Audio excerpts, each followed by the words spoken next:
तुलसी माता, मैया जय तुलसी माता, सब जग की सुखदाता, सबकी वर माता, जय तुलसी माता।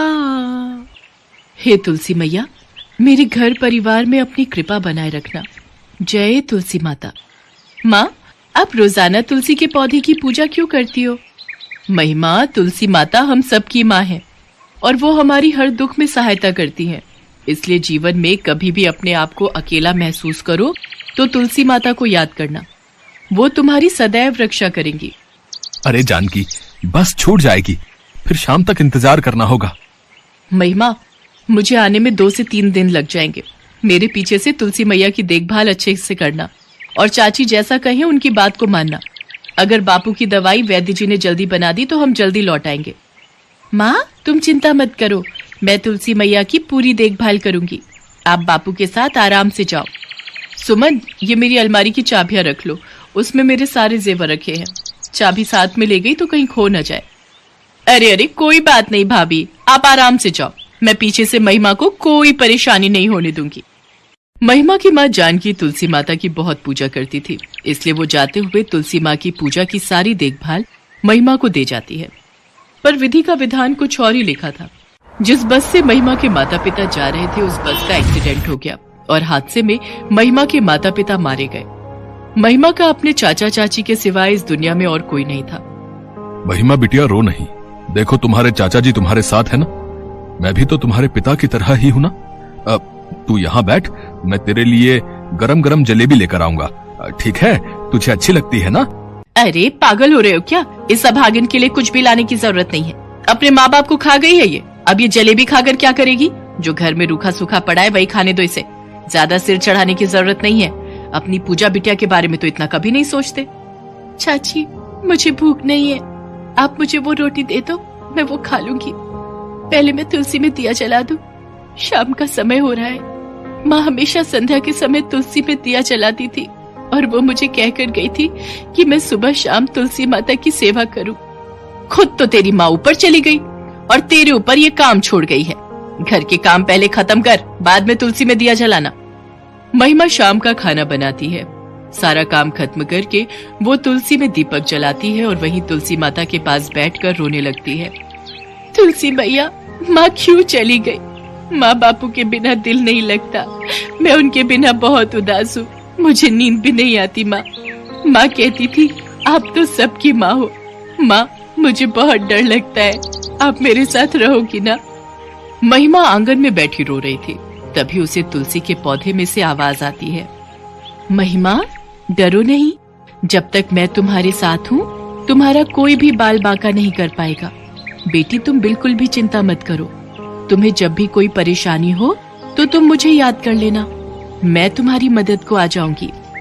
तुलसी माँ, ये आवाज तो तुलसी मैया के पौधे से आ रही है। इसका मतलब तुलसी मैया तक मेरी प्रार्थना पहुँच गई है।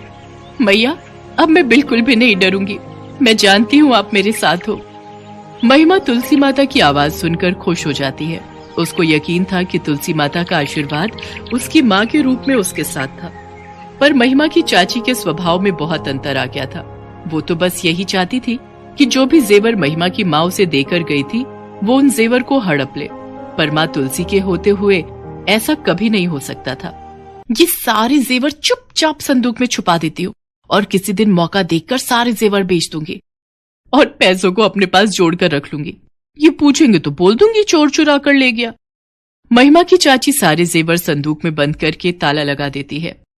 महिमा, ओ महिमा, कब से तुझे आवाज लगा रही हूँ? मैं बाजार जा रही हूँ, मेरे लौटने तक सारे कपड़े धोकर आंगन को अच्छे से लीप देना और दोपहर का खाना बनाकर रख देना। कोई भी काम रहा ना तो तेरी खैर नहीं। मुझे तो मिट्टी से आंगन लीपना आता ही नहीं, मैंने ये काम कभी नहीं किया चाची। बड़ी आई काम के बहाने ढूंढने वाली, जैसे मर्जी कर, पूरा आंगन अच्छे से लिपा होना चाहिए। महिमा को सारे घर का काम देकर उसकी चाची अपनी बेटी के साथ बाजार घूमने चली जाती है। हे तुलसी माँ, मेरी मदद करो, मुझे आंगन लीपना नहीं आता, चाची आकर बहुत मारेगी। महिमा रोने लगती है।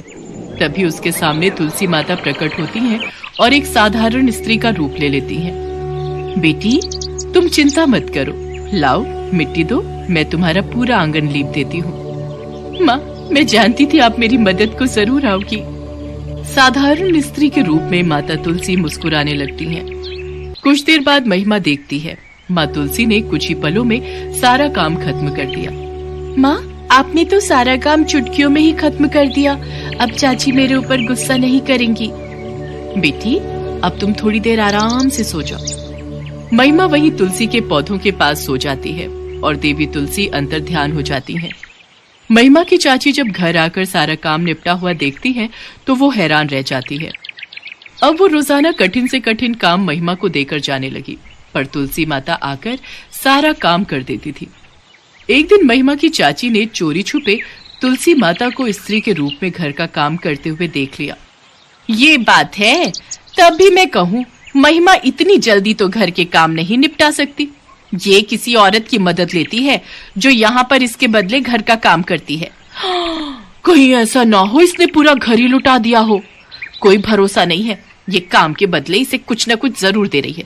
एक बार संदूक में जाकर देखती हूँ, कहीं जेवर तो इसे दान में नहीं दे दिए। महिमा की चाची कमरे में जाकर संदूक देखती है जिसमें महिमा की माँ जानकी के जेवर रखे हुए थे, पर संदूक में जेवर की जगह पत्थर थे। महिमा की चाची अपना सिर पीट लेती है। हे राम, मैं तो लुट गई, बर्बाद हो गई। सुनो जी, जेठानी जी के सारे जेवर चोरी हो गए। जरूर इस महिमा ने उस औरत को दे दिए जिससे ये चोरी छिपे घर के काम करवाती है। इसे बोलो उस औरत को बुलाए। वो कहाँ रहती है? चुपचाप चोरी किए हुए सारे जेवर वापस करेगी। महिमा, तुम्हारी चाची किसके बारे में बात कर रही है? और सुलोचना घर का काम किसी और से करवाती है, तो फिर तुम क्या करती हो? घर के काम तो तुम्हें करना चाहिए ना। मुझे कुछ भी समझ में नहीं आ रहा है। चाचा, चाची सारा दिन घर के काम मेरे से करवाती थी। मेरे से अकेले सारे काम नहीं हो रहे थे। मुझे कुछ काम करने ही नहीं आते, इसलिए मैंने तुलसी माता को बुलाया। चाची जिनके बारे में कह रही है वो तुलसी माता है, वही रोजाना मेरी मदद को आती हैं। देखो देखो, ये किसे बुद्धू बना रही है। भला तुलसी के पौधे में से भी तुलसी माता बाहर आ सकती हैं? ऐसा कभी हो ही नहीं सकता। ये तो पागल हो गई है या किसी के कहने पर ऐसा कर रही है। इससे पूछो कि सारे जेवर कहाँ हैं। ना जाने इसने किसे दे दिए। सबसे पहले तो उस औरत को बुलाए, इसको बोलो अभी के अभी बुलाए। हे तुलसी मैया, चाची को विश्वास नहीं हो रहा कि आप मेरी मदद को आती हो। माँ, आओ ना, मेरी मदद करो। चाची को बताओ मैंने आपको कोई गहने नहीं दिए हैं। हे तुलसी माता, मेरी मदद करो। महिमा रोने लगती है। तभी तुलसी के पौधे में से माँ तुलसी प्रकट होती हैं। घबराओ नहीं महिमा बेटी, मेरे होते हुए तुम्हें कुछ नहीं होगा। सुलोचना, तुम्हारे मन में लालच में देख सकती हूँ। तुमने एक भोली भाली बच्ची पर कितने अत्याचार किए हैं। मैं इसका दंड तुम्हें अभी दे सकती हूँ। नहीं माँ, चाची को कुछ मत कहो। चाची की तरफ से मैं माफी मांगती हूँ। हे तुलसी माँ, आपके दर्शन पाकर हम तो कृतार्थ हो गए। हमें क्षमा करो माँ, मैं इन सबसे अनभिज्ञ था। मुझे नहीं पता था कि सुलोचना महिमा के साथ ऐसा व्यवहार करती है। मुझे माफ कर दो मैया, मुझसे भूल हो गई। मेरी आंखों पर लालच का पर्दा पड़ गया था। मैं आज के बाद कभी भी महिमा और पूजा दोनों में भेदभाव नहीं करूंगी। मुझसे गलती हुई माँ। तुलसी माता संदूक में रखे पत्थरों की तरफ अपने आशीर्वाद का हाथ बढ़ाती है और पत्थर फिर से जेवर में बदल जाते हैं। उसके बाद सबको अपना आशीर्वाद देकर तुलसी माता अंतर ध्यान हो जाती है। उस दिन से महिमा की चाची भी तुलसी माता की सेवा में लग जाती है। माँ तुलसी के आशीर्वाद से महिमा के जीवन में सब कुछ ठीक। Thanks for watching.